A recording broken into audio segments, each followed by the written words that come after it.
India's focus on renewable energy is paying off. We added 10,000 megawatts of solar capacity in 2017-18, almost twice the increase we saw in the previous year. Solar tariffs have hit a record low of 2.44 rupees per unit, making it comparable to thermal power. While India's current solar capacity stands at 20 gigawatts, the government believes it is on course to meet the ambitious target of 100 gigawatts of solar capacity by 2022. Now, here's some interesting trivia. In 2017-18, Telangana and Karnataka installed over 2 gigawatts each and accounted for almost 50% of all installations across the country. But there are some headwinds the industry will have to contend with. Higher import duties, the poor health of DISCOMs and the uncertainty over tax treatment could hurt the solar mission. So what needs to be done to keep the momentum going? That's the question we're asking today as we take stock of the mega solar push by the Modi administration. Hello and welcome to CNBC TV 18. I'm Shireen Bhan. Joining me on the program today, Rahul Munjal, Managing Director at Hero Future Energies,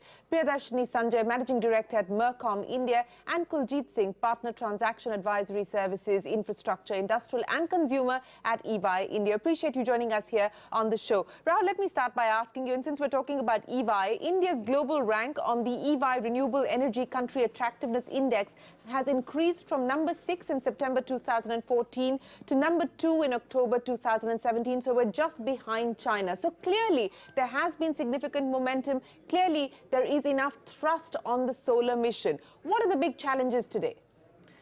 So, you have to see the challenges in perspective. There are challenges, of course. You live in India. There's challenges in every sector. India's 100th in ease of doing business, right? Yes. So are we 100th in ease of doing business in renewables? Absolutely not. Are they challenges of the macro kind or the micro kind? Macros are all sorted. Okay. The 175 gigawatt plan that the government has in place, when he announced that plan, it looked really ambitious. But today, if you ask me, will the plan be met? For sure, it'll be met. Do we have challenges? For sure. 95% of the problems that we have in renewables are in land and land acquisition. Okay. While only 5 or 10% of the value of a megawatt of energy produced is in land. So the process, there are problems. The problems are in land. They are minor grassroots level problems, but there are no structural problems. Okay, so you're saying that the micros concern you more than the macros today. Let me ask you now, because we pointed out what the EY Attractiveness Index on renewables says about India. I talked specifically about some of the headwinds. Rahul just alluded to land acquisition as being one of the most significant challenges. What about tariffs? Because there are concerns that at 2.44, is this viable or not? And are we going to end up going down the same road that we have seen, for instance, as far as thermal is concerned today? So as far as tariffs are concerned, the jury is still out there on whether 244 or even 260 is kind of a viable tariff. I would say that historically the experience has been that whenever people have said that some bidder has bid very aggressively, the actual experience on the ground has been that that bidder has actually made money on the bet that he took on the tariff. Okay, so you're saying they will make money on 2.6 or 2.4? No. Now what has happened is, historically, that has been the case, but now, unfortunately, the module pricing trend has reversed. Earlier, it was consistently declining. Now it has increased. Okay. Because so of what's the kind of increase that we've seen in the module pricing? And if you can explain for the benefit of our lay viewers, what does it mean? So basically, essentially what has happened is, earlier, people used to assume that the module prices are going to drop maybe 10 to 15% from the levels that they were prevalent, and they used to bid accordingly. Now, unfortunately, when they made the same bet, the module prices have increased. Okay. So suddenly, their bids are off by 10 to 15%. Okay. Which means this money either comes out of their return or it comes out in some other way. So the project. What is the other way? What is the other way? Where is this money going to come from, Rahul Munjal? Yeah, so let me just clarify on what Kuljit is saying. The prices have increased, but the incremental price is only for a short duration. Okay. So if you were to import panels in the first quarter of this year, because that's when the panels were needed in China, in the US, in Europe, everybody was going for the same panels. Okay. So if you change your delivery, the prices then either are the same, they've probably not increased, but they've definitely not gone down. Okay.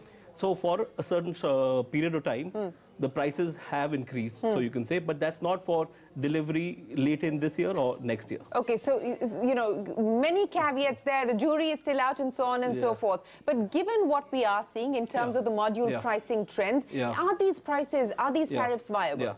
Okay, so let me play a devil's advocate, and let me agree with Kuljit. It's not only the prices of panels. Yes. Even the interest rates are going up. Yeah.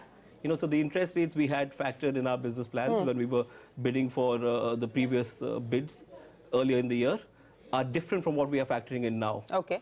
Because now we feel the interest rates are going to harden going forward. Okay. So the prices, we've seen the lowest prices of solar tariffs come and go. And I think in the coming bids... So we're not going to see record lows being created any longer. So we're not going to go lower than what we've seen, whether it's 2.6 or 2.4. Is that the point that you're making, Rahul? I hope we don't. At least they're not going to come out of my office. Okay, I hope we don't. Priyadarshini, let me come across to you. We've discussed about some of the headwinds now, and whether it is the safeguard duty, it is the uncertainty as far as tax treatment is concerned. Those are factors that could also act as impediments. How worried are you, and what is it that you expect in terms of clarification or at least clarity from the government? Yeah, I think both of them have mentioned about the challenges, both of them. Again, one is a market challenge, that is the price of the modules itself going up against the predictions. But right now, the biggest challenge is uncertainty. Uncertainty regarding whether the anti-dumping duty will come into place, the safeguard duty, which is 70%, that's a huge duty. And of course, the customs duty that is already being levied. Yeah.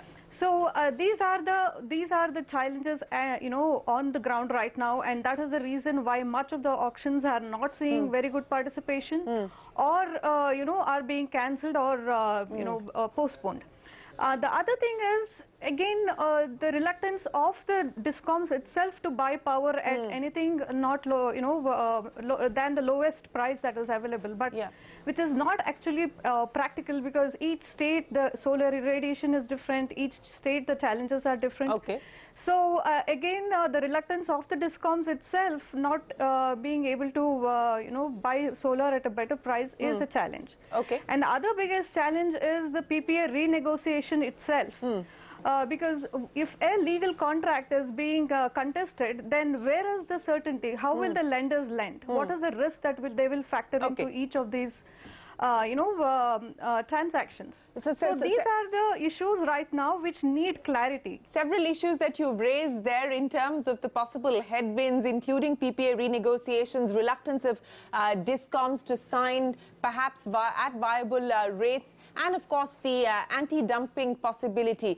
Rahul, how significant, and let's just talk about the anti-dumping part, because we know that while India is trying to install domestic manufacturing capacity, how big a challenge is this if this were to go through? So let me just give you a little bit of background. If India is going to import 100 gigawatts of solar panels, it just makes sense to have solar manufacturing here. You need to create that industry. And so to create that industry, China has gone far ahead. Today, 85% of the modules in the world are manufactured in China. So if we were to create that industry, we have to give it some form of subsidy or a duty.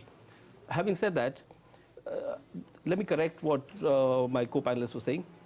The new SECI tenders, if you see them, the way they are worded, if there is, if and when there is a safeguard duty or an anti-dumping duty, there will be a pass-through. Okay. So most of that has been addressed. Factored in the most recent bids. Okay. Okay. So you're saying that the safeguard aspect, as and when it is decided upon, and if it were to come through, that will work as a pass-through. At least that is the clarification that you have got from in the center, in the SECI bids. In some of the state bids, that might not be true, but in the SECI bids, that has come through. Okay. All right.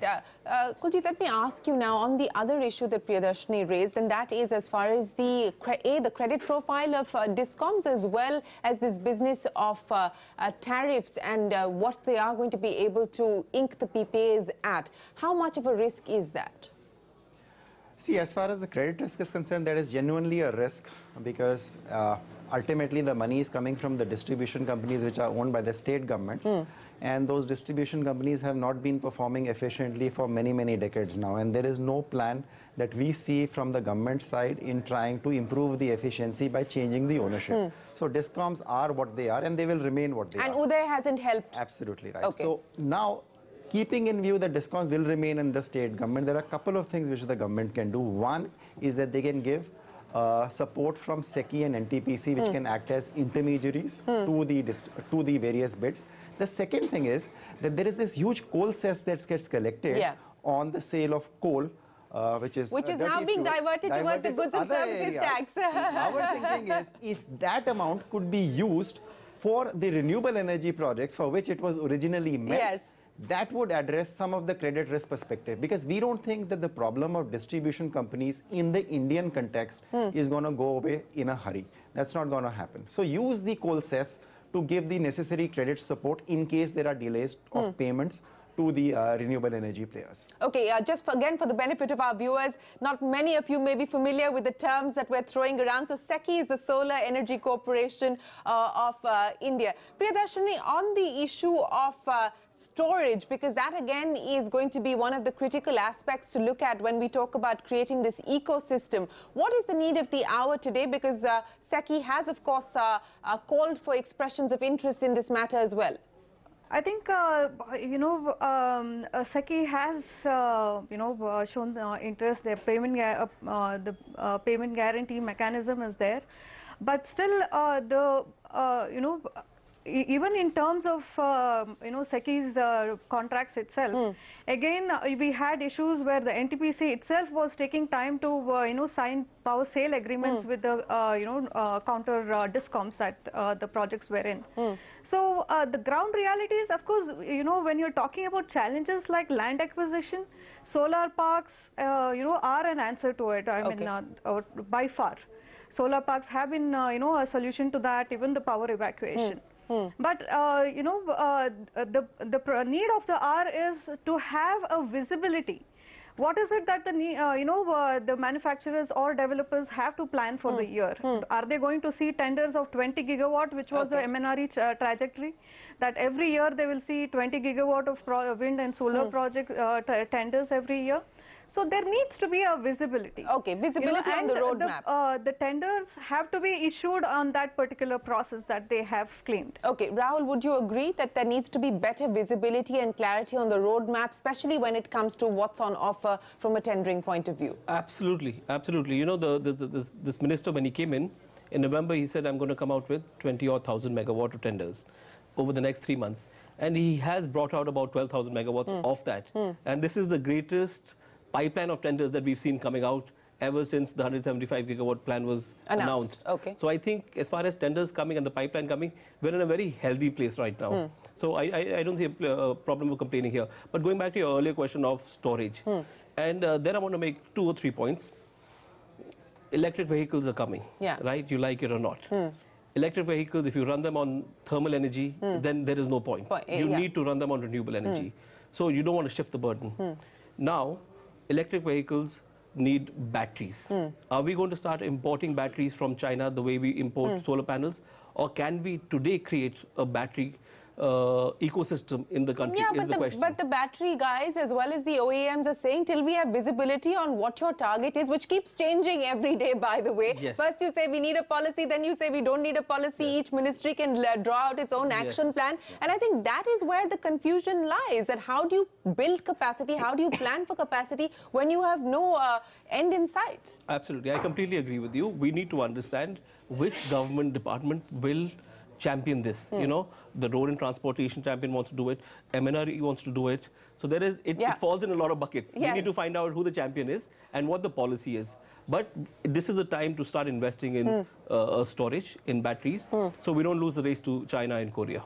Kunji, do you see that investment being made, as Rahul was pointing out? Or do you believe that investors is still wary because there isn't clarity in terms of demand? See, investors are still And what wary. role can the government play in demand creation? See, I think one fundamental difference between India and China is that in China, a lot of government-owned entities take the initiative to develop the market. In India, the expectation always is that the private sector will come in and make that investment. I think the private sector in India does not have that kind of a risk appetite if the demand is not clear to them. So if government wants to develop the market, either they make the investment without giving visibility on the demand, or they give visibility on the demand and then expect the private sector to follow. Right. Unfortunately, in India, none of the two things sometimes happen. Yeah. There's no clarity on demand, and the government still thinks that the private sector will come in. I think that is a wrong expectation. Private sector is not here to take undue risk and not there to do social service to try to develop a sector, no matter how beneficial it may be for the society. Absolutely. I think you've hit the nail on the head. We are going to take a break on that note. This is a very interesting conversation that we're having on the solar mission and where reality meets expectations and ambitious targets. That and more when we return. You're watching Eye on India.